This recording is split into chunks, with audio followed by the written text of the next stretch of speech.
I can always tell what crowd I have when people laugh at certain parts and don't laugh at certain parts. So I'm just saying, guys, we gotta warm it up in here a little bit. Please clap. So I'm Leanne Pittsford. I'm the founder of Lesbians Who Tech. How many of you have heard Lesbians Who Tech before today? Raise your hand. All right. How many of you have been to one of our summits? Raise your hand. All right. Good, this is great. I usually talk in front of people that have mostly been, so we're gonna do this together. Oh, so this lecture isn't happening at the Lesbians Who Tech conference itself. Okay. I wonder who makes up the audience here, then. So to break you in, we start every Lesbians Who Tech event with a high five. So turn to your neighbor, give him a high five. Little group participation. Feels good, right? Right. Feels good? More like a little cringy. If you already had to ask for the room to become more lively, I'm not sure asking them to unspontaneously high five is going to achieve the desired effect. So I started Lesbians Who Tech because I'd go to a lot of tech events, and they'd look like this. And then I'd go to a lot of LGBTQ events, and they'd look a lot like this. So you have an aversion to men. Well, presumably you are a lesbian, so that was understood. That aside, tech events and LGBTQ events are, at least in their categories, not exclusive to one particular demographic. Like yours is. Why not just promote more lesbian attendance at existing conferences, rather than segregating yourself? And so I started to wonder, do lesbians in tech actually exist, right? Right. The truth is, I didn't really know. And so, like most entrepreneurs, I did an experiment. Was your experiment looking into a mirror? Or were you having some kind of Nietzschean crisis over self-existence? I mean, there was that L in the LGBTQ tech conferences you mentioned. And it turns out that we do. We actually have 20,000 members worldwide. We've done events in 37 cities all over the world. So we exist. Uh-huh. Astounding discovery. We're about to launch a program called Bring a Lesbian to Work Day. You can laugh, guys. We're doing this together. So the idea is that mentoring is really hard to scale, right? Right. You don't, even though you have all these things on paper, maybe you don't hit it off in person, but everyone has one day. So it's a one-day shadow career program, and if you're an ally, you can absolutely be a mentor, and we will be asking you to do that. That was an interesting intonation. Let's hear that again. And if you're an ally, you can absolutely be a mentor, and we will be asking you to do that. I'm not sure. Was that smugness? Do you think she meant asking, or rather, if you don't do this, then you are not an ally? I don't know. It didn't feel right. Something that I like to say to groups, especially that have much experience with LGBTQ community, when we're talking about economic prosperity, which this conference is in particular focusing on, is obviously women make less than men, right? Right. So when you put two women together versus two gay men, you're actually at opposite ends of the economic spectrum, right? Right. Ah, the wage gap. A lesbian couple is on the lowest rung. A gay male couple is on the highest. I have no idea if that assessment is accurate, but taking her word for it, I wonder if she believes that situation to be the result of intelligent design or free will. So just think about that for a second, straight couples in the middle.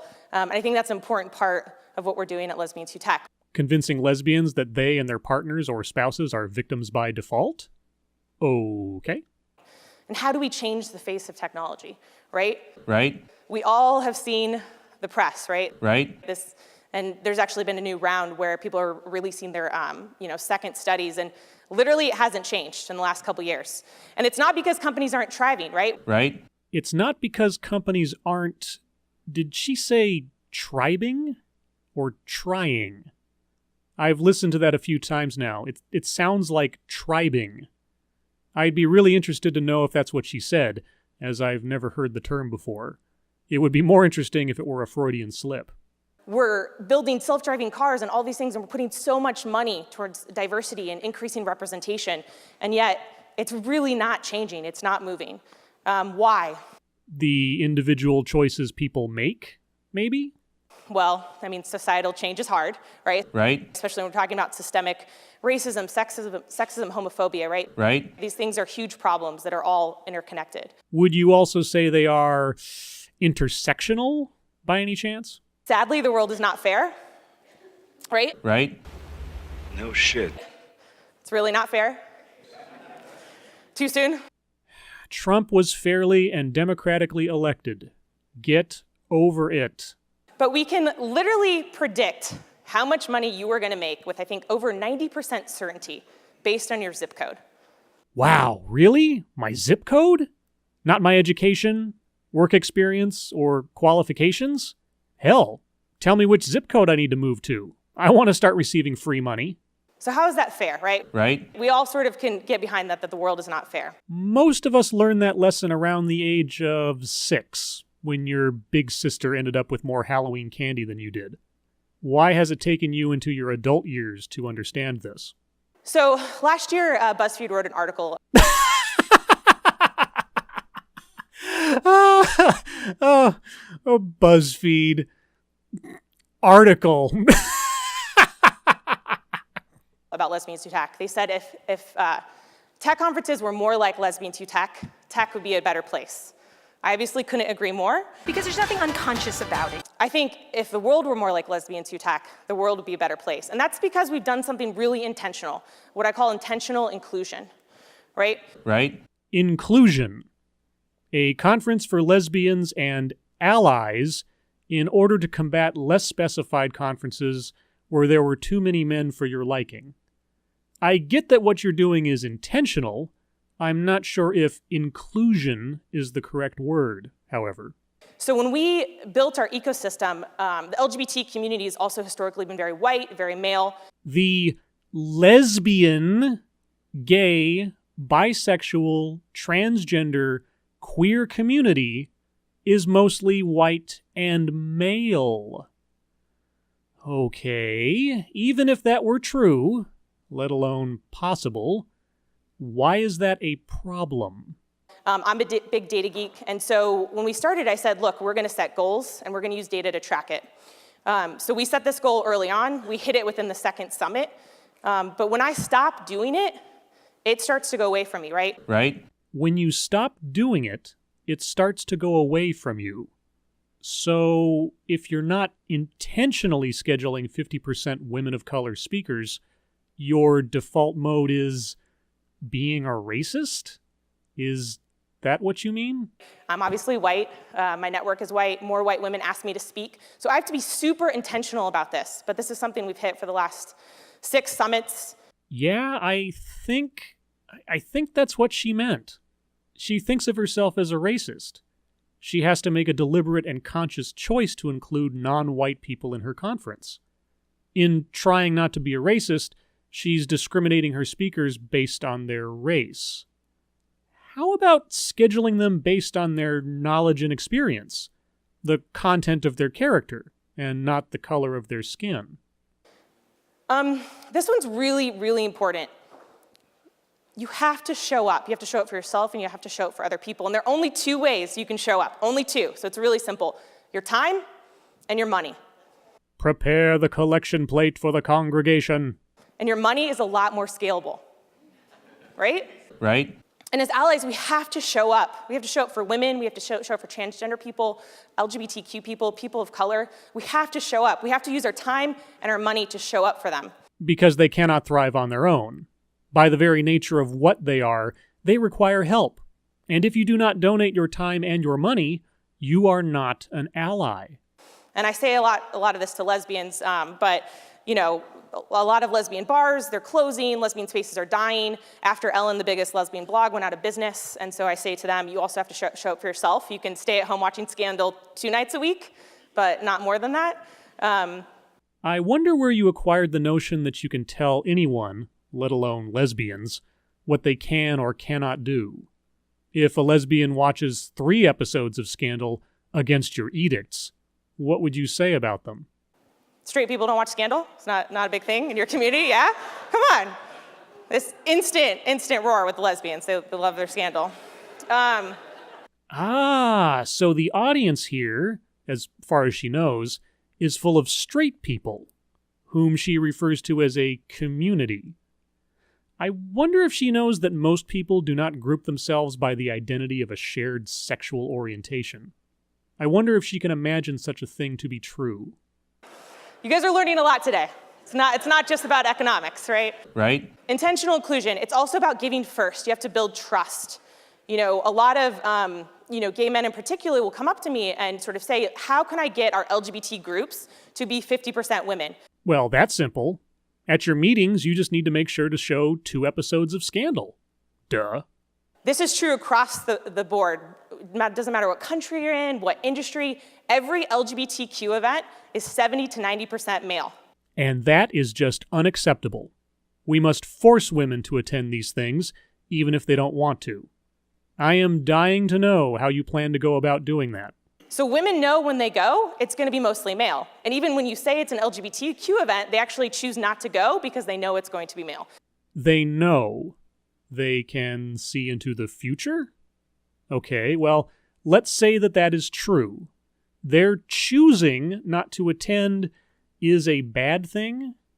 Are you saying they're not being allowed to attend? That they're too scared to attend? That they're too misandrist to attend? So I say to them, you have to give first. Come to Lesbian2Tech. We want you there. We want allies there. You have to go to the communities that you're not a part of first. Wait. Don't go to the events that lack women, which might encourage more female attendance. Come to our conference that is only about women. How does that introduce women to communities they're not a part of, exactly? And that's really building trust, right? Right? Because when you give first, then you automatically get that trust, and it's so much easier to grow.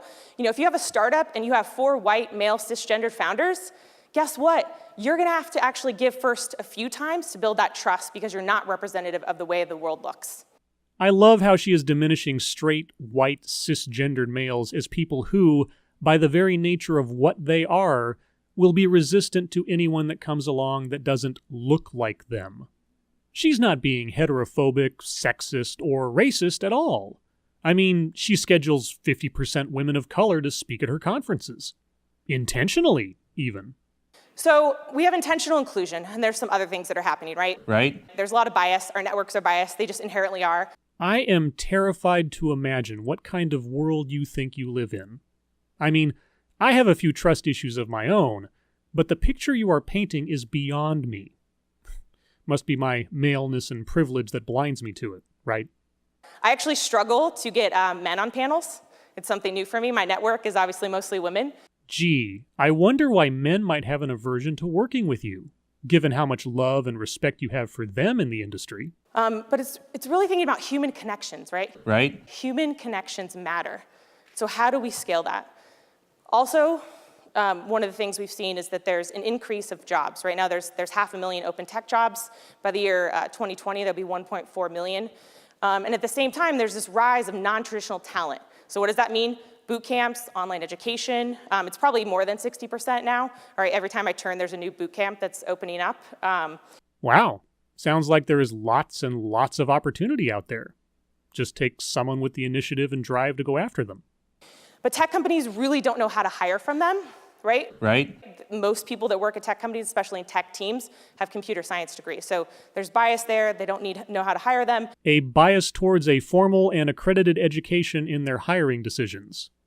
Yes, having some form of verifiable evidence that the person you are hiring possesses the knowledge and skills required to do the job is indeed a kind of bias, but not a bad kind. And what do you mean these companies don't know how to hire people without college degrees? But at the same time, disproportionately, women, we can also assume people of color, LGBTQ people, are going to these boot camps instead of computer science degrees. So we have a huge problem. People are making choices that are not advantageous to their careers. They think a boot camp or online education will equate to a formal degree. Is that a problem the industry is imposing? Or is that a matter of these boot camps and online educators engendering unrealistic hopes in their customers and employing false advertising? How many of you here are technologists? Consider yourself, probably more are. You have a little imposter syndrome. We'll work through it together.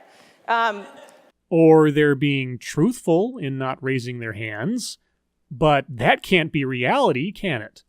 Things must conform to the way you want them to, don't they? But we love to solve problems, right? Right? At the core of every technologist is someone who wants to solve a problem, and this is a really big challenge. So Lesbians Who Tech has actually invested in a new project called Tech Up. It's a career fair and summit focused on all underrepresentation groups. So no straight white males allowed then. We've been doing tests and experimenting and really trying to understand the ecosystem. And it's led us to Include.io, which is a peer-to-peer mentoring tool to get more proxies around talent, right? Right? Especially looking at non-traditional. So we sort of see intentional inclusion, right? Right? All those things, using data, giving first, building trust, and also how to validate non-traditional talent that hasn't been the norm, but it's continuing to grow. And trust me, if you're a tech company who isn't thinking about this right now, you're gonna get left behind because this is the future. Well, then I guess the market will have its way, and you have the inside track on all of this untapped talent. So why are you showing your hand? Why are you complaining about established tech companies founded by straight, white, cisgendered males and not just blowing them out of the water with your valuable insight? So regardless of representation, which also matters, this is something you're gonna have to figure out. Regardless of representation? I thought that was the entire problem you were attempting to address. And we really believe if you do these two things, you will build your best team. So we had an event in DC, it was our first one, we showed the beta. Sorry, I couldn't help myself. And this is a little video on it. Good God. An intro video combined with a TED-like talk that includes a video within that. Oh boy, looks like this will be a 3-parter. So until then, thank you for watching.